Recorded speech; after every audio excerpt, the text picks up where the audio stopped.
What's going on, everybody? Cleepus Tech here, coming back at you with another video. In this video, we're going to be doing a quick comparison between the T-Mobile Revvl 6 5G and the Samsung Galaxy S21 FE. Now you might be wondering, how is this even a fair comparison? And I will say, it's not. But if you're new to 5G phones, you might be on the fence about whether you can live with a more entry-level phone like the T-Mobile Revvl 6, or if you should spend the extra money and get something higher end like the Samsung Galaxy S21 FE. So we're going to go over the similarities and differences between these two phones to help you decide which one makes the most sense for you. Now, as always, if you end up wanting to learn more about either phone individually, definitely check out the description where I will be linking to several other videos about each of them, as well as some information about pricing, availability, and some of my favorite smartphone accessories. But with that being said, let's get into it. So with the T-Mobile Revvl 6, we're getting a 6.52-inch IPS LCD display. This phone has a 720p resolution, a PPI of 269, and a 20:9 aspect ratio. With the Samsung Galaxy S21 FE, we're getting a 6.4-inch 120Hz dynamic AMOLED display. This phone has a 1080p resolution, a 411 PPI, and a 20:9 aspect ratio as well. So on one hand, with the Revvl 6, for what it is, it's really not that bad. At 6.52 inches, we are getting a pretty large display here. So if you're doing stuff like reading, web browsing, things like that, where you don't necessarily need the best image quality, but you want things to be a bit larger and easier to see, in that kind of situation, the Revvl 6 is going to be perfectly fine. And even when it comes to image quality, although it only has a 720p resolution, again, for what it is, it's really not bad. So if you're mainly doing stuff where the image quality doesn't matter, but still maybe watching the occasional video every now and then, in that kind of situation, the T-Mobile Revvl 6 is still going to be perfectly fine. But on the other hand, with the Samsung Galaxy S21 FE, clearly here the image quality is quite a bit better. First of all, with the 1080p resolution, it's going to be a lot sharper. And in addition to this, with a dynamic AMOLED versus a regular IPS LCD, the quality of the colors and brightness and pretty much everything is going to look so much better on the S21 FE. And if you're in a really bright area, like outside in the sun, for example, keep in mind, the viewing angles with the S21 FE are quite a bit better. So in a bright area like that, it's going to be a bit easier to see. And then finally, with a 120Hz refresh rate versus a standard 60Hz display with the T-Mobile Revvl 6, the movement on the screen with the S21 FE is going to be a little bit faster and smoother. You probably can't tell a whole lot here, but when you're actually using the phones, because of the higher refresh rate, the S21 FE is going to feel a bit more premium. So in general, again, if you're just really doing more basic activities like web browsing, social media, and again, maybe occasionally watching a couple videos every now and then, but overall you're really not doing a whole lot of stuff where the image quality is super important, then in that case, the T-Mobile Revvl 6 is going to be perfectly fine. But if you are going to be consuming a lot of content, then of course, the Samsung Galaxy S21 FE will have a huge advantage. Now, when it comes to storage, with the T-Mobile Revvl 6, we're getting 64GB of internal storage with microSD card expansion, and the Samsung Galaxy S21 FE is getting 128GB. And unfortunately, this phone does not have microSD card expansion. Now, despite this, I still feel like if you're more of a power user, if you're downloading lots of apps and stuff like that, having more internal storage, especially with the S21 FE, it's double the storage, is going to be quite a bit better than having a microSD card. So in general, if you are someone who's constantly downloading stuff like apps, games, stuff like that that takes up a bit more space, then the Samsung Galaxy S21 FE will have an advantage. But on the other hand, with 64GB, although in 2023 it's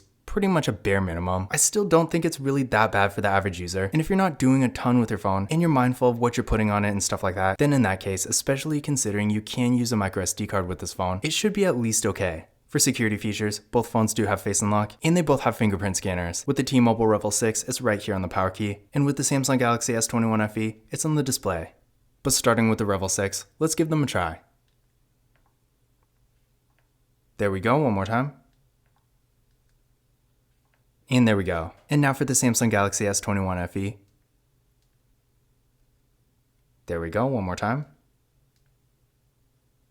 And there we go. So as you can see there, both fingerprint scanners worked real well, no issues at all. And again, both phones do have Face Unlock too, so if you want to use that instead, you always can. Now taking a look at the camera setups here, with the T-Mobile Revvl 6, we got a water drop notch for the front facing camera. This camera is 5 megapixels. Then on the back, we got a triple camera setup with a 13 megapixel main camera, a 2 megapixel macro camera, and a 2 megapixel depth sensing camera. For video, this phone has a max recording quality of 2K in the rear camera, and 1080p in the front. With the Samsung Galaxy S21 FE, we got a real nice looking hole punch design for the front facing camera. This camera is 32 megapixels. Then on the back, we got a triple camera setup with a 12 megapixel main camera, an 8 megapixel telephoto lens, and a 12 megapixel ultra wide camera. Then for video, this phone has a max recording quality of 4K in both the rear and front cameras. So in pretty much every way when it comes to the camera, the Samsung Galaxy S21 FE has a huge advantage. First of all, having a lot more features, like for example, this phone does have an ultra wide camera, whereas unfortunately, the T-Mobile Revvl 6 only has a macro camera, and even though the Samsung Galaxy S21 FE technically doesn't have a dedicated macro camera, the telephoto lens actually works just like one, so you can still get those close-up detailed images with this phone. In addition to this, for the video, again, the Samsung Galaxy S21 FE can record in 4K, 4K, whereas again, the T-Mobile Revvl 6 can only record in 2K. So if you are recording lots of videos, taking lots of pictures, stuff like that, then in that case, it might be worth it for you to get the Samsung Galaxy S21 FE, especially considering this is technically a flagship phone, so the photo quality is going to be quite a bit better. That being said though, with the T-Mobile Revvl 6, if you're really just taking a couple photos every now and then, maybe like a couple nice Instagram photos, or just stuff for your own memories, then keep in mind, the photo quality on this phone is really not terrible, and for really light casual use like that, it will at least get the job done. Now when it comes to RAM and processor, with the T-Mobile Revvl 6, we're getting 4GB of RAM with the MediaTek Dimensity 700 processor. With the Samsung Galaxy S21 FE, we're getting 6GB of RAM with the Qualcomm Snapdragon 888 5G processor. Now it kind of goes without saying here, but the Samsung Galaxy S21 FE is quite a bit faster, because remember, despite not being the absolute top of the line, the S21 FE is still technically a flagship device, and with a much higher end phone like this, it is of course going to be a lot faster. So if you're doing more heavy activities like high performance mobile gaming for example, or you're just going to be on your phone a lot and you want something really fast, in that kind of situation, the S21 FE is probably going to be worth it for you. On the other hand though, with the T-Mobile Revvl 6, keep in mind the performance on this phone is really not bad, and I definitely wouldn't call this phone slow, especially considering it's like a $160 phone. So for a phone in this price range, I mean, I've seen really slow phones for around the same price. And again, for what it is, the T-Mobile Revvl 6 5G is not slow. So if you're doing more basic activities like web browsing, social media, watching the occasional video here and there, listening to music, and maybe playing a couple more simple games, for that kind of use, this phone is still going to get the job done just fine. But again, if you're going to be on your phone all the time doing more demanding activities, then the Samsung Galaxy S21 FE is definitely going to be a much better choice. Now I did run Geekbench 5 benchmark tests on both phones, and here are the results I got. So again, as you can see here, clearly the Samsung Galaxy S21 FE has a huge advantage, but that being said, again in my experience, the T-Mobile Revvl 6 5G is really not half bad. So what I recommend doing is running this test on your current phone, and then comparing your results to these, and that's going to give you a better idea of where these phones stand performance-wise compared to yours. You might find that while the Samsung Galaxy S21 FE is obviously the faster one between the two, the T-Mobile Revvl 6 might be a good enough upgrade for you already. Now both phones do have 4500 mAh batteries, with the T-Mobile Revvl 6 supporting 15W fast charging, and the Samsung Galaxy S21 FE supporting 25. So in general, the battery life is going to be pretty similar here. But since the Samsung Galaxy S21 FE has stuff like a dynamic AMOLED display, a really high refresh rate, and a really powerful processor, the actual battery life is probably going to be just a little bit shorter, despite them having the same size battery. So definitely keep that in mind. But in general, I would say both phones do have pretty good battery life, maybe not the best. And keep in mind, I have heard several complaints about the S21 FE battery from some people. I personally haven't had any issues, but just keep in mind, if you're really looking for the best battery life in the world, this is probably not going to be it. But in my experience, I mean, I use this phone all the time. I actually use it to record most of the videos on this channel for that matter, and I personally just really haven't had any actual problems. So in general, if battery life is more of a concern for you, I really don't think you're going to have to worry about that with either phone. That being said though, keep in mind again, the Samsung Galaxy S21 FE supporting 25W fast charging is going to charge quite a bit faster than the T-Mobile Revvl 6 that again only supports 15. In addition to this, the S21 FE also does have wireless charging, which is not really surprising considering this is more of a higher end device. So if those charging features are important to you, definitely keep this in mind.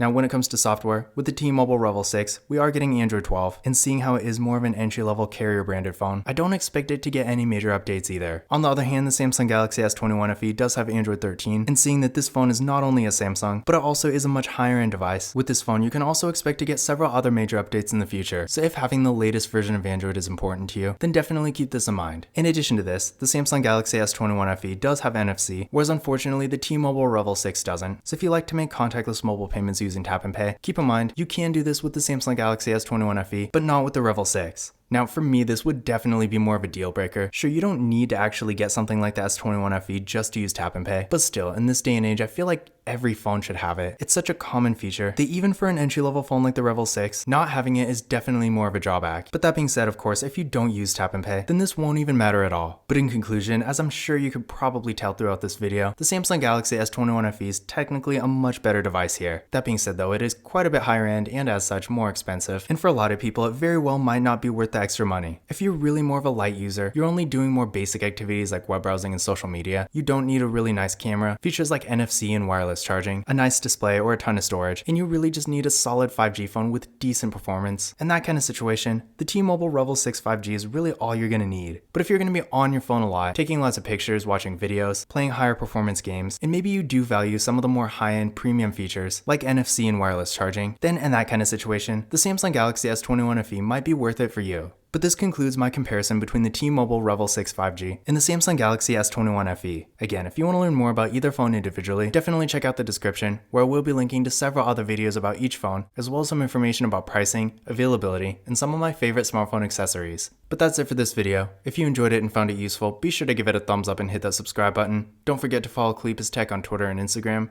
And as always, I will see you in the next video.